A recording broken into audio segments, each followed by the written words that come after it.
Do Russians bribe their doctors? Kinda, yeah, but also no. Hi, my name's Laura. I'm an American living in Russia, and this week's deep dive is going to be all about of how I gave birth to my two boys here in Russia as an American. Today's episode is all about how Russians pay for doctors. Medicine is free here, yet people still pay doctors. It looks a bit weird from the outside. In America, if you want to have a high-paying, well-respected job, you become a doctor, easily making hundreds of thousands of dollars a year.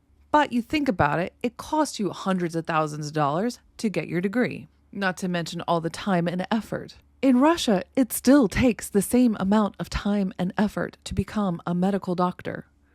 It's not as expensive, but it is very expensive. So what do you get as a reward for all your hard work? A job that pays as much as a McDonald's manager. It's not fair. People will give money directly to their doctors, surgeons, anesthesiologists, cash hand to hand.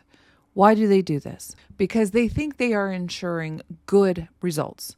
Because who would work in a public hospital making such little money? There is an assumption that someone who makes that little money for that hard of work is bitter, angry, and will take it out on their patients. The money that's given to these doctors is like insurance for good service, to be treated like a human, but also to recognize that they are woefully underpaid. When I was pregnant and I was going to go have my baby in a public hospital, everyone told me, you have to find your doctor and you have to pay them.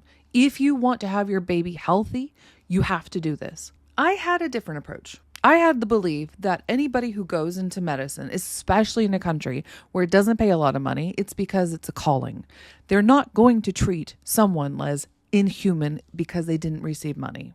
That was my hypothesis. And I've heard stories of great service and bad service, and it very rarely correlated to the fact that they paid that money to that doctor. So I didn't play that game. My experience at the hospital was fine. I wasn't treated better or worse than anyone else that was there. So now what I do, I still do not pay for special treatment, but I do give thank yous and sincere ones. But they are token gifts. They are not cash hand to hand. I have had hospitalizations. Both my children have had hospitalizations. We have never paid a doctor, and I have never regretted it. I am telling you this because as an American, going through the Russian public medical system is a unique experience. I have more of my birth story to share, and it gets into it. Stay tuned this week for more of my birth story in Russia.